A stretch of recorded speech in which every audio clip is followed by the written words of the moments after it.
Hey, what's up, guys? It's your boy Matt here, and we back with another episode of Matter of Fact MMA. So today we just wanted to go over I'm gonna touch on a couple of current events. You know what I'm saying? We're just gonna go over a few little new things that come up this week in the MMA sphere. You know. So first off. A day or two ago, Juliana Peña was on the MMA Hour with Ariel Helwani to go ahead and discuss her title fight, her trilogy fight against Amanda Nunez for the 135-pound bantamweight championship. And that fight is actually going to go down in Canada. I believe it's in Vancouver. It's going to be interesting. Well, let's get off into it. So, in this interview, Juliana Peña, one thing you got to give her is this lady, she will sell a fight. She will sell herself and she will sell a fight. And she sold her way into the first title shot. She beat Amanda Nunez. More power to her. Shout out to her. Thus, it spawned the rematch in which she sold that fight.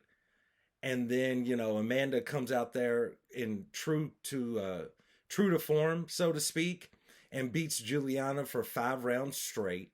So that's how the rematch went down. I mean, granted, first match, first round, Amanda dominates. Juliana seems like she might be able to change it at the end, but first round, Amanda dominates. Second round, Juliana goes out there and puts a hurt in on Amanda Nunez once Amanda gasses. So that's just like, I don't know what was going on with that. So, second fight, Juliana Peña gets worked for 5 rounds. Now, Amanda couldn't put her out, couldn't knock her out, didn't have a chance to submit her, but she put that work on her, took her to the woodshed, you know what I'm saying? Put that hammer on her, did her dirty, did her bad for 5 rounds straight, right? So Juliana Peña's, sorry, I'm from Louisville, Kentucky. Her tactic to sell this fight on Ariel's show was basically to say she couldn't put me away. I got beat up, but she couldn't finish me, and I finished her in 2 rounds. Okay, well, I guess it's sort of a point where flex, but I guess if that's what you want to go with, that's her selling point of this fight. Is I finished her, I put her away. She couldn't put me away for 5 rounds. This is the greatest women's fight ever. You have to tune in. It's a trilogy. It is what it is, right? That's what she's saying. So, I don't know, man. It's like part of me is like I really don't care to see that trilogy fight. I really don't care to see it because I really don't think Amanda's going to lose. I could be wrong. She might have another bad night. But, okay, here's the thing. First off, I like Juliana Peña. I'm just going to call her Peña. I like her a whole lot. I've always liked her. I used to like her when she was coming out of the Ultimate Fighter, when she won the Ultimate Fighter. I was actually watching the Ultimate Fighter back then. No more, but back then I was. And, so I do like her. Now, what I will say is she is a person, she is a lady that will oversell herself and oversell her fights to be bigger than what they are. But that's the name of the business. It's prize fighting. So you got to go out there. You have to do what you have to do so you can make that money. So I will give her that. Here's what I'll say about this fight. I'm not really too interested in seeing it. However, of course, I'm going to watch it because, this is what I do. But I feel like if Amanda Nunez goes out there and loses in this trilogy fight, it's only because Juliana literally wore her out, like wore her down. Like this past 2 years, 2.5 years that they've been intertwined, she is so sick of Peña talking and always, taking shots at her, taking jabs at her career and everything, that she finally just goes out there so frustrated, maybe gasses early again and loses the fight, or she just literally goes out there and just like, Peña, I can't do it anymore. Just beat me. And then she'll retire. But outside of that, I feel like Amanda Nunez is going to take this. Although, I picked Amanda Nunez in their first fight. So, egg on my face. But nevertheless, that's the fight. But I will say something, and this might be just the weirdo in me, something is kind of cool about seeing Juliana go out there time and time again, and sell herself and sell her fights. There's definitely, I mean, you got to give it to the girl. You know what I'm saying? She goes out there and she hypes it up, and she really makes you believe that this is it. So, I'll give her a props on that. And it's kind of cool to see her go out there and sell it so hard when so many fighters could care less and they won't sell themselves, or, women, men, they won't sell themselves at all in their fighting career, and then wonder why they didn't make the big money, and then they blame it on the UFC. Bro, it could have been because you didn't sell yourself. It was just a thought. I'm a nobody, but it's what I'm thinking. Probably because you didn't really sell yourself. You know what I'm saying? So I give her a props on that, but we'll see how that turns out. It's not necessarily a fight that I'm just clamoring to see, but we'll see how that works out. In other news, Poatan Alex Pereira, the former middleweight champion of the world, has now announced that he is going to 205. He is going up to light heavyweight. So there's that. I mean, that's not really necessarily too shocking considering, it was always a tough weight cut for him down to 185. But he is going up to 205. That's going to be interesting to see. In my opinion, and also I'm gonna add in a little bit of what I heard from Mike Heck. Shout out to Mike Heck, of MMA fighting, great website, you know. Um, so I kind of feel like I gotta agree with Mike Heck. The UFC is probably gonna do Jamal Hill versus Alex Pereira for the 205-pound belt or championship. I feel that that's a fight they're going to make. There's not a lot of other movement going on at 205 because Yuri Prohashka is obviously not ready to come back from his shoulder injury. So I'm leaning with Mike Heck that they're probably going to do that main event. They're just going to give Alex a title shot at 205. And I mean, bro, I mean, who doesn't want to see Alex Pereira versus Jamal Hill? When you think about the striking in that, there's not going to be a lot of takedowns, although Jamal did prove that he can grapple. But I mean, that's just going to be a slugfest. It's going to be a war, a technical war. It will be a little bit technical, of course. You got two skilled strikers, but that's going to be great. So I'm anxious to see that. You know, Poatan, he's awesome. Jamal Hill, he's awesome. Proved all the haters wrong. Shout out to Jamal Hill for when he came out in Brazil against Glover Teixeira to fight for the 205 championship. Shout out to him for coming out to Phil Collins. I can feel it in the night. I mean, you know what I'm saying? Shout out to this dude for coming out with that song.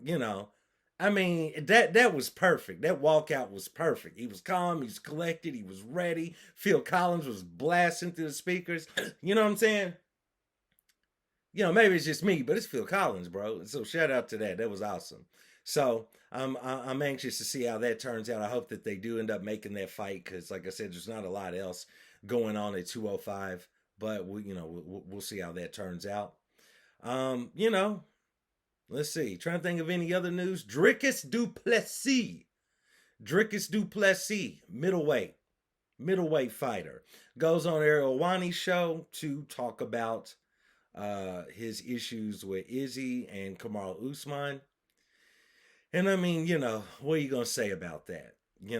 It kind of seems like to me, Dricus was trying to, I believe he was trying to talk his way into a fight with Izzy a month or two ago when, after he won his last fight against Derek Brunson. And it seems like to me, the tactic that he chose to bring up, Izzy, while being Nigerian, now residing in New Zealand and not living there in Africa, as well as Kamaru Usman, who, resides in America, in the U.S. I believe he might live in Florida. But he's, of course, originally Nigerian as well.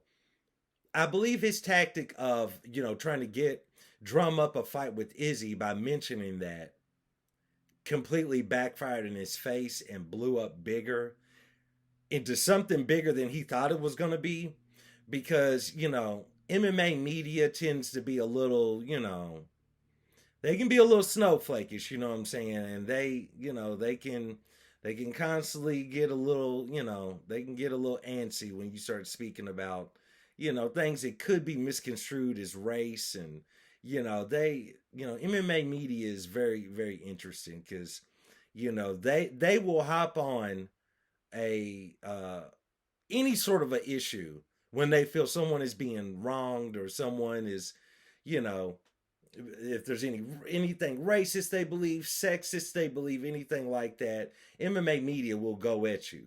And so it kind of seems like to me from watching that interview, I don't necessarily think that Dricus Du Plessis was truly out here trying to insult Izzy or Kamaru as far as their heritage or anything. I do think that he fired back when Kamaru basically challenged him, basically saying that he's not a true African.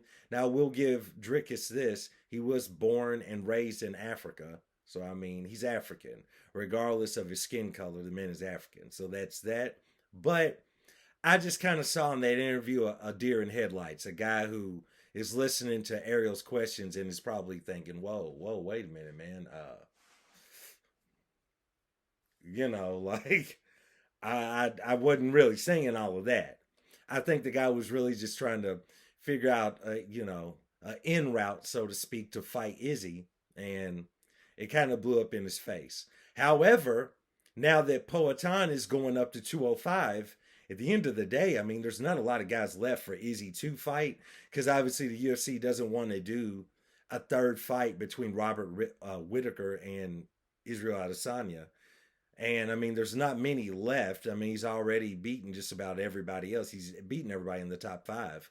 So there's not a lot of other movement there. And I mean, off of just this fight against Chris Curtis, I don't think that they're going to try to do Izzy and Kelvin Gastelum rematch. So Dricus is definitely in there. I mean, he's in a good spot, but I think the way that they're trying to build this fight, or at least what they're talking about as it relates to the fight right now, I believe it kind of blew up in his face. I don't really think he was expecting Ariel to come at him with those hard-hitting questions.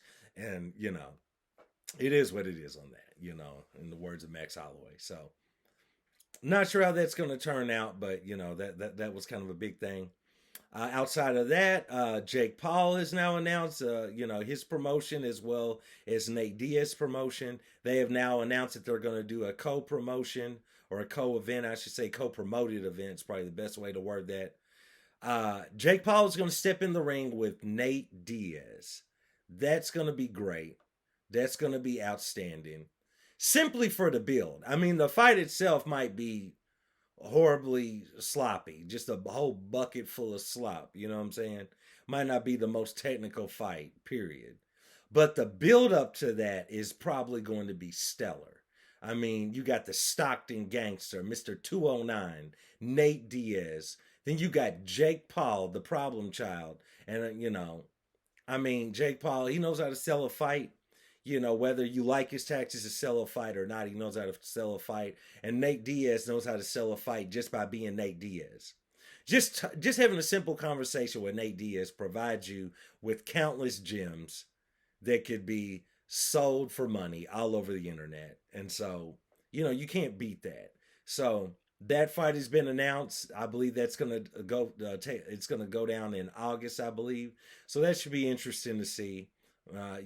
Again, the fight is probably going to be sloppy. In the words of Jim Ross, it's probably going to be bowling shoe ugly.